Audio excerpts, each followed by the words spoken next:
৭ দিন পর আরশি এখন মোটামুটি সুস্থ, তবে অতটাও স্বাভাবিক হয়নি। এতদিন শিহাব অফিসও সামলিয়েছে, আর আরশির যত্নেও নিয়েছে। একজন পুরুষ হয়ে নারীর যতটুকু যত্ন নেওয়া দরকার শিহাব যেন তার থেকেও বেশি করেছে। এখন শিহাব আর আরশির ভালোবাসা অনেক গভীর, দুজন দুজনের চোখে সারাক্ষণ হারায়। শিহাব যখন অফিসে থাকে আরশি খুব মিস করে, আবার শিহাবও অফিসে থেকে আরশিকে বারবার কল দেয়, দুজনে অনেকক্ষণ কথা বলে। এক কথায় কেউ কাউকে ছাড়া এখন আর এক মুহূর্ত থাকতে পারে না। আজ আরশিকে হাসপাতাল থেকে রিলিজ দেওয়া হবে, যদিও ডাক্তাররা আরও কয়েকদিন রাখতে চেয়েছিলেন, কিন্তু শিহাব জেদ ধরেছে বাড়িতেই নার্স রেখে দেবে। তার কাছে হাসপাতাল আর ভালো লাগছে না, নিজের আপন পরিবেশে আরশি দ্রুত সেরে উঠবে বলে তার বিশ্বাস। শিহাবের জেদের কাছে ডাক্তাররাও শেষমেশ রাজি হয়ে গেলেন। সকাল 10টা। শিহাব খুব সাবধানে ধরে ধরে বেড থেকে আরশিকে নামালো। আরশির শরীরে দুর্বলতা এখনও কাটেনি। শিহাব আরশির একটা হাত নিজের কাঁধের উপর তুলে নিল এবং কোমরে হাত দিয়ে তাকে ধরে হাঁটতে লাগলো, কিন্তু কয়েক পা এগোতেই আরশি ভারসাম্য হারিয়ে পড়ে যেতে নিল। ঠিক সেই মুহূর্তে শিহাব বিদ্যুৎ গতিতে আরশির কোমর জাপটে ধরে ফেলল। শিহাব ভয়ে বড় বড় শ্বাস নিতে নিতে অস্থির হয়ে বলল, আরশি, তুমি ঠিক আছো? লেগেছে কোথাও? আরশি ধীরে ধীরে মাথা নাড়িয়ে আশ্বস্ত করল, ঠিক আছি। শিহাব অতি সাবধানে আরশিকে আবার সোজা করে দাঁড় করালো। আরশির কপালে এসে পড়া অবাধ্য চুলগুলো সে পরম মমতায় আলতো করে কানের পাশে গুজে দিতে লাগলো। আরশি অপলক দৃষ্টিতে শিহাবের মায়াবী মুখটার দিকে তাকিয়ে রইল। তার চোখে মুখে এখন শিহাবের জন্য এক সমুদ্র মুগ্ধতা। শিহাব আরশিকে ওভাবে তাকিয়ে থাকতে দেখে একটু দুষ্টুমি ভরা হাসিতে বলল, আমি আপনারই গো মহারানী, এইভাবে তাকিয়ে আমাকে নজর দিয়েন না, না হলে পরে নিজেকেই দোষারোপ করবেন যে আহারে আমার এত সুন্দর জামাইটাকে নজর লাগাই দিলাম। শিহাবের কথায় আরশির লজ্জায় একটু কুকুরে গিয়ে মাথা নিচু করে ফেলল। আরশির এই লজ্জা মাখা ফ্যাকাশে মুখটা যখন হালকা লালচে বর্ণ ধারণ করলো, তখন শিহাবের মাথায় যেন দুষ্টুমি আরও বেশি চড়ে বসলো। সে আরশিকে আরও একটু নিজের বুকের সাথে মিশিয়ে ধরলো। আরশির কানের লতি ছুঁয়ে থাকা চুলগুলো সরিয়ে দিয়ে ফিসফিস করে বলল, আরশি, জানো, এখন তোমার এই লজ্জা মাখা মুখটা দেখলে আমার অন্য কিছু করতে মন চায়। আর কোনটা করতে মন চায় সেটা কি তুমি জানো? আরশি শিহাবের বাহুবন্ধনে থেকে আরও আড়ষ্ট হয়ে গেল। তার গাল দুটো লজ্জায় লাল টকটকে হয়ে উঠতে লাগলো। শিহাব আর আরশির কানের একদম কাছে মুখ নিয়ে নিচু সুরে গভীর আবেগে বলল, সেদিন তোমাদের বাড়িতে তোমাকে প্রায় প্রেগনেন্ট করতে চেয়ে যে কাজটা করতে নিয়েছিলাম, সেই কাজটা তো অর্ধেকটাই বাকি ছিল। এখন শুধু ওই কাজটাই সম্পূর্ণ করতে ইচ্ছে করে। শিহাবের এমন খোলামেলা আর সাহসী কথা শুনে আরশি যেন আকাশ থেকে পড়ল। সে বড় বড় চোখ করে শিহাবের দিকে তাকালো। শিহাবের চোখ তখন চিকচিক করছে দুষ্টুমির হাসি আর একরাশ প্রেম। আরশি কোনো মতে শিহাবের বুকে মৃদু ধাক্কা দিয়ে অস্ফুট সরে বলল, সে শিহাব, কি বলছেন এসব? হাসপাতালের মধ্যে অন্তত একটু লজ্জা করেন। শিহাব আরও একটু কাছে ঝুঁকে এসে আরশির নাকের সাথে নিজের নাক ঘষে দিয়ে বলল, বউয়ের কাছে আবার কিসের লজ্জা? আমার মহারানীটা শুধু একবার সুস্থ হোক, তারপর তো আসল পাওনা বুঝে নিব। আরশির লজ্জায় শিহাবের বুকে মুখ লুকালো। হাসপাতালে সেই গুমোট কেবিনটা এখন কেবল যন্ত্রণার স্মৃতি নয়, বরং দুজনের খুনসুটি আর রোমান্টিক এক আবহে ভরে উঠেছে। খানবাড়ি। বিকালবেলা আরফা ছাদে দাঁড়িয়ে আছে, হালকা বাতাসে তার অবাধ্য চুলগুলো উঠছে। আরফা ম্লান আকাশের দিকে তাকিয়ে এক বুক দীর্ঘশ্বাস ছাড়ল। তার চারপাশে জোড়া জোড়া মানুষের ভিড় দেখে নিজের একাকিত্বটা আজ যেন একটু বেশি গায়ে লাগছে। মনের অজান্তেই একরাশ হাহাকার নিয়ে সে বলে উঠল, হে আল্লাহ, আর কতকাল এই বিষণ্ণ সিঙ্গেল লাইফ কাটাতে হবে? একঘেয়েমি আর সইছে না, এবার অন্তত মনের মতো কাউকে পাঠাও। কথাটা বলার সাথে সাথেই হঠাৎ গেটের সামনে টায়ারের ঘর্ষণে গাড়ির শব্দ শোনা গেল। সেই শব্দ শোনা যেতেই আরফা চমকে উঠে বাড়ির গেটের দিকে তাকালো, দেখলো একটা ঝকঝকে নতুন গাড়ি বাড়িতে ঢুকছে। আরফা ভ্রু কুঁচকে গাড়িটির দিকে তাকিয়ে রইল। গাড়ি থেকে একে একে বের হয়ে এলো নেহাল, সৃজনী আর তার বাবা মা। নেহালের গায়ে কুচকুচে কালো কোট, কালো প্যান্ট, চোখে সানগ্লাস আর বা হাতে দামি স্মার্ট ওয়াচ, ঠিক যেন কোনো সিনেমার নায়ক। আরফা এক মুহূর্ত নেহালকে দেখে থমকে গেল। সে এর আগে আরও 2বার নেহালকে দেখেছে, কিন্তু আজ যেন নেহালকে একটু বেশি অন্যরকম লাগছে। আরফা নিজের মনের ভেতর টের পাচ্ছে এই ছেলেটার ওপর তার অদ্ভুত এক অনুভূতি কাজ করছে, যা সে আগে কখনো অনুভব করেনি। হঠাৎ নেহাল চোখ থেকে সানগ্লাস খুলে সরাসরি ছাদের দিকে তাকালো। ছাদে আরফাকে দেখে সে এমন এক মায়াবী মুচকি হাসি দিল, যা আরফার হৃৎপিণ্ডের স্পন্দন এক নিমেষে কয়েক গুণ বাড়িয়ে দিল। আরফা লজ্জায় দ্রুত চোখ নামিয়ে অন্যদিকে তাকালো, তার ফর্সা গাল দুটো যেন লাল হয়ে উঠল। নেহালটা ভেতরে প্রবেশ করলো। আরিফুল খান সিঁড়ি দিয়ে নামছিলেন। ঠিক সেই মুহূর্তে নেহালদের দেখে তিনি খুশিতে ডগমগ হয়ে বললেন, আরে আরে, নেহাল বাবা যে, আমাদের বাড়িতে ভাবতেও পারিনি। নেহাল অত্যন্ত বিনয়ের সাথে সালাম দিল। আসসালামু আলাইকুম আঙ্কেল, আজকে একদম সপরিবারে হাজির হয়েছি আপনাদের বিরক্ত করতে। আরিফুল খান অট্টহাসি দিয়ে বললেন, খুব ভালো করেছো বাবা, খুব ভালো করেছো, একদম। আরিফুল খান নেহালের বাবার সাথে কুশল বিনিময় করে সবাইকে ড্রয়িং রুমে বসতে বললেন। মুহূর্তের মধ্যে বাড়ির সবাই এক এক করে ড্রয়িং রুমে হাজির হলেন। নেহালদের দেখে সবাই মহা খুশি। রৌশনী খান তো নেহালের পছন্দসই খাবার রান্না করতে রান্নাঘরে প্রায় পাগল হয়ে গিয়েছেন। সবাই ড্রয়িং রুমে বসে হাসি খুশি আড্ডা দিতে লাগলো, কিন্তু সৃজনীর চোখ চাতক পাখির মতো শুধু একজনকে খুঁজছে, আর সেই মানুষটাই হলো আব্রাহাম খান রুদ্র। ঠিক সেই মুহূর্তে রুদ্র আর আয়ান অফিস থেকে ফিরল। দুজনেই বেশ ক্লান্ত। রুদ্র সোফায় বসে শার্টের বোতাম আলগা করছিল। ঠিক তখনই তুরা পাশ থেকে এসে কোনো কথা না বলে রুদ্রের হাত থেকে কোটটা নিয়ে গটগট করে সিঁড়ি দিয়ে উপরে চলে গেল। বিষয়টা সৃজনীর কাছে বড্ড অদ্ভুত লাগলো।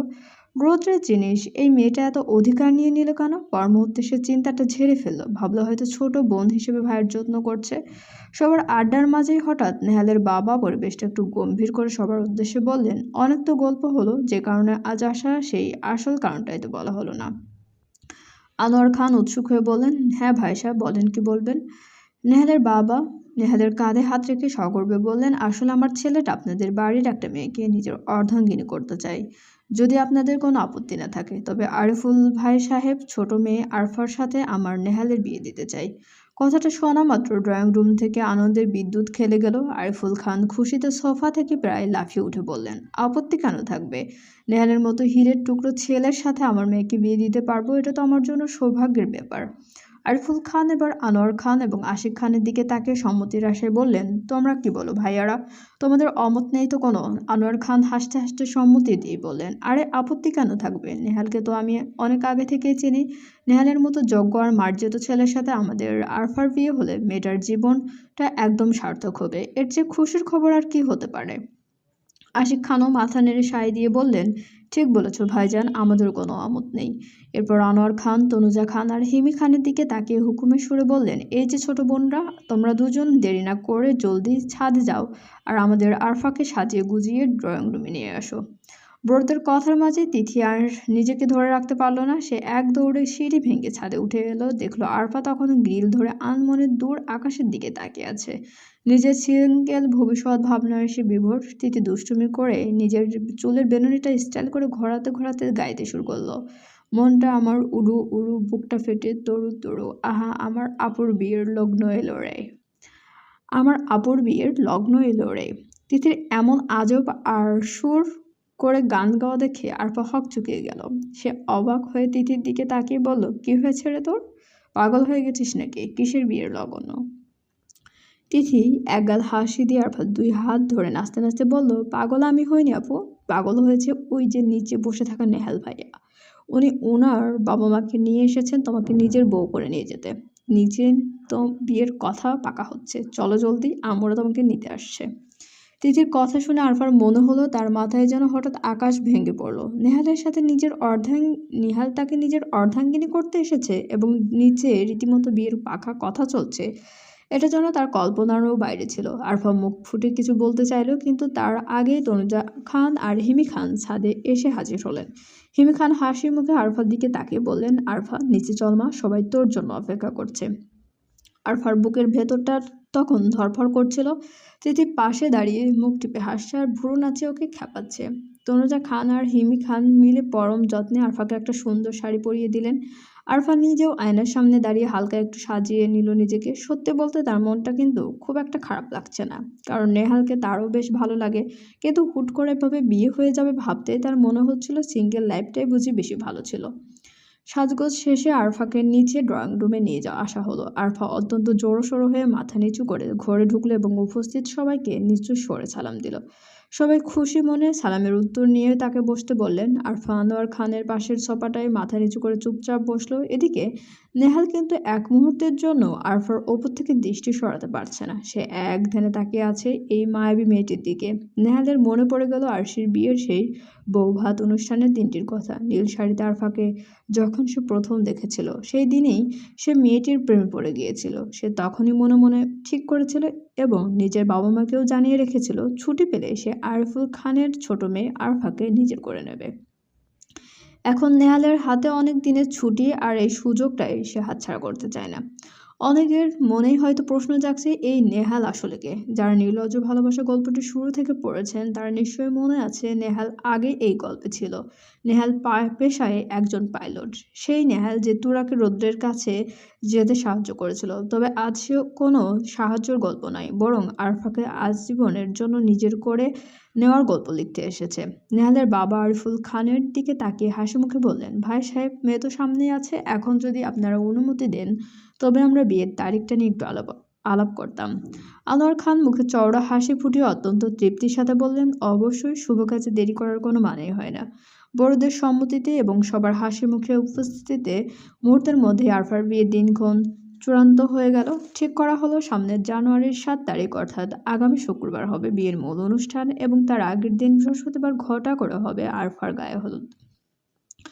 ড্রয়িং রুমে তখন আনন্দের হিল্লোল বয়ে যাচ্ছে। তনুজা খান আর হিমি খান একে অপরকে জড়িয়ে ধরলেন। হিমি খান তো খুশিতে চোখে পানি নিয়ে এলেন। আরফা তখনও মাথা নিচু করে বসে আছে, কিন্তু তার ঠোঁটের কোণায় এখন লাজুক এক চিলতে হাসি। নেহাল নিজের জয়ের আনন্দে একবার আরফার দিকে তাকে দীর্ঘশ্বাস ছাড়ল, যাকে পাওয়ার জন্য সে মনে মনে এতকাল অপেক্ষা করেছে, আর সে তার হতে চলেছে। অবশেষে আমাদের শান্তশিষ্ট আরফার বিয়ে ঠিক হলো। সিঙ্গেল লাইফের রঙিন দিনগুলো পেছনে ফেলে বেচারি এবার মিঙ্গেল হতে যাচ্ছে এক নতুন জীবনের পথে পা বাড়াতে যাওয়া এই জুটির জন্য। তাহলে চলুন আমরা সকল পাঠক মিলে এক সুরে বলি আলহামদুলিল্লাহ। খান বাড়িতে এখন উৎসবের আমেজ, আর সেই সুস্থতা আর আরফার বিয়ের খবর সব মিলিয়ে বিষাদের মেঘ কেটে গিয়ে এখন কেবলই খুশির রোদ্দুর। নেহালটা অবশেষে খাওয়া দাওয়া শেষ করে হাসি মুখে বিদায় নিয়ে চলে গেলেন। ড্রয়িং রুমে সেই শোরগোল থামতেই রৌদ্র তার ক্লান্ত শরীরটা টেনে নিজের রুমের দিকে পা বাড়ালো। রুমে ঢুকে সে দেখল তুরা ড্রেসিং টেবিলের সামনে দাঁড়িয়ে হন্যে হয়ে কি যেন খুঁজছে। রৌদ্র নিঃশব্দে এগিয়ে গিয়ে পেছন থেকে তুরাকে জড়িয়ে ধরল, নিজের মুখটা তুরার কাঁধে ডুবিয়ে দিয়ে আদুরে গলায় বলল, বউ, আমার না ভীষণ মাথা ব্যথা করছে, একটু আদর করবা? বলা হয়নি, রৌদ্র এখন তুরাকে তুমি করে ডাকে। নিজের বিবাহিত স্ত্রীকে তুই করে ডাকাটা এখন তার কাছে বড্ড বেমানান আর অসহ্য লাগে, তাই সে এখন তোরাকে তুমি বলেই আপন করে নেয়। রৌদ্রের বাহুবন্ধন আর এমন আচমকা আবদার শুনে তোরা ছটফট করে তার কাছ থেকে ছাড়া পাওয়ার চেষ্টা করলো। মুখ ঝামটা দিয়ে বলল, অসভ্য, মাথা ব্যথা করছে তো টিপে দিতে বলবেন, তা না আদর কর্ম সবসময় শুধু অসভ্যতামি করার ধান্দায়। এই নির্লজ্জ পুরুষ, ছাড়ুন বলছি, যান এখনই দিয়ে গোসল করেন, শরীর থেকে ঘামের উৎকট গন্ধ আসছে। রৌদ্র তবুও ছাড়ল না, বরং তোরার ঘাড়ের কাছে নাক ডুবিয়ে একটা গভীর শ্বাস নিয়ে মুচকি হেসে বলল, ঘামের গন্ধ না ছাই, আমার বউয়ের কাছে তো এটাকেও পারফিউম মনে হওয়ার কথা। আমার মাথা ব্যথা তো কপালে একটু চুমু খেলেই সেরে যাবে, টিপতে হবে কেন? তোরা এবার একটু জোরে করে রৌদ্রকে সরিয়ে দিল। আয়নায় নিজের এলোমেলো চুল ঠিক করতে করতে ভুরু কুঁচকে তাকালো রৌদ্রের দিকে। রৌদ্রের চোখ মুখে ক্লান্তি থাকলেও তোরার প্রতি তার সেই চিরচেনা দুষ্টুমি আর ভালোবাসার দৃষ্টিটা আগের মতোই প্রখর। তোরা গটগট করে আলমারি থেকে রৌদ্রের তোয়ালে বের করে তার দিকে ছুড়ে দিয়ে বলল, চুপচাপ গিয়ে শাওয়ার নিন তো, নইলে আজ রাতে কিন্তু আপনার এই আদরে বউ আপনাকে বিছানায় শুতে দেবে না, সোফায় গিয়ে রাত কাটাতে হবে। রৌদ্র তোয়ালেটা লুফে নিয়ে হো হো করে হেসে উঠল। তোর এই মেকি রাগ আর ধমক তাকে এখন যন্ত্রণার চেয়ে বেশি প্রশান্তি দেয়। সে বাথরুমের দিকে পা বাড়াতে বাড়াতে বিড়বিড় করে বলল, দেখি কতদূর তেজ দেখানো যায় মিসেস আব্রাহাম খান রৌদ্র। দিন শেষে তো আমার বুকের মাঝেই আসতে হবে। তোরা নিজের মাথার চুলগুলো উঁচু করে ঝুঁটি বাঁধতে বাঁধতে বিড়বিড় করে বলে, অসভ্য। ঠিক সেই মুহূর্তে রৌদ্র ওয়াশরুমের দরজার ওপার থেকে আবার উঁকি দিল। তোরার কথাটি তার কানে যেতে সে বাঁকা হেসে বলল, সব পুরুষই তার বউয়ের কাছে অসভ্য, নির্লজ্জ আর না জানি কত কি। তোমাদের অভিধানে আমাদের জন্য এই গালিগুলোই তো সবচেয়ে বড় ডাকনাম, বুঝেছ আমার শেহজাদি বেগম? বলেই রৌদ্র বিজয়ের হাসি হেসে শেষ বাজাতে বাজাতে ওয়াশরুমে ঢুকে পড়ল। তোরা দরজার দিকে তাকে একটা লম্বা দীর্ঘশ্বাস ছাড়ল। রৌদ্রের এই নির্লজ্জ ভালোবাসা সামলানো যে কারোর সাধ্যের অতীত। অন্যদিকে আয়ানও ক্লান্ত শরীরে নিজের রুমে ফিরল। রুমে ঢুকেই দেখলো সোফায় বসে তিথি পায়ের উপর পা তুলে আয়েশ করে নেল পালিশ দিচ্ছে নখে। আয়ান নিজের ঘামে ভেজা কোটটা খুলে সরাসরি তিথির গায়ের উপর ছুঁড়ে মারল এবং বেশ অধিকার নিয়ে হুকুমের সুরে বলল, এই তিথি, যা তো, আমার এই কোটটা ভালো করে ধুয়ে দে। বলে নিজের পা থেকে মোজা জড়াও খুলে তিথির দিকে ছুঁড়ে মেরে পুনরায় বলল, এই মোজা জড়াও ধুয়ে দিস। তিথি তো নেল পলিশ দিচ্ছিল, হঠাৎ গায়ের ওপরে এমন দুর্গন্ধযুক্ত কোট আর মোজা পরায় সে চমকে উঠল। কোট থেকে নাকে আসা গন্ধে সে নাক মুখ কুচকে বমির মতো ভঙ্গি করে চিৎকার করে উঠল, ওয়াক থু, কি বিচ্ছিরি গন্ধ আসছে। এই আয়ান ভাই, তোমার এইগুলা পোশাক নাকি ডাস্টবিনের আবর্জনা? তুমি কি নর্দমায় গোসল করে আসছো নাকি?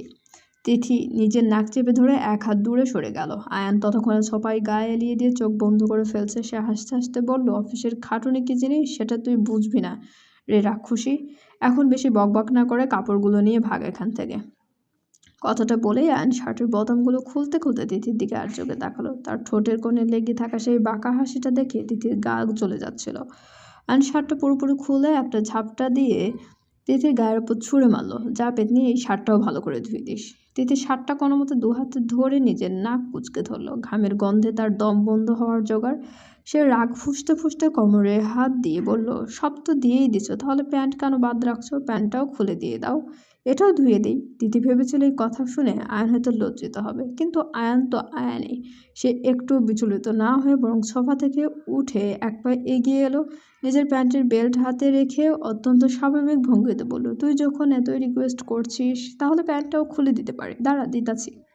বলে আয়ান খট করে প্যান্টের বেল্টটা আলগা করতে শুরু করলো।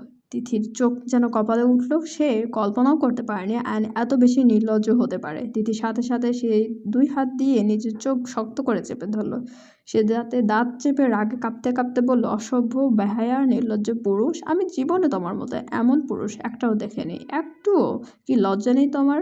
আয়নের ক্লান্তি যেন এক নিমেষেই কর্পূরের মতো উড়ে গেল। সে তিথির এই লাল হয়ে যাওয়া মুখটা খুব উপভোগ করছে। সে তিথির আরও একটু কাছে গিয়ে নিচু সুরে শাসিয়ে বলল, শোন তিথি, তুই কি এখন লক্ষ্মী মেয়ের মতোই এই কাপড়গুলো নিয়ে ধুতে যাবি, নাকি আমি সত্যি সত্যি প্যান্ট খুলে দেখাবো? মনে রাখিস, একবার যদি প্যান্ট খুলে ফেলি তখন কিন্তু আমার অন্য মুড চলে আসবে। তখন কিন্তু কাপড় ধোয়ার কথা আর মনে থাকবে না। তখন কি করে বসবো তুই কিন্তু ভালো করেই জানিস। আয়ানের এই সোজা সাপটা আর সাহসী হুমকিতে তিথির কানে মুখে যেন আগুন ধরে গেল।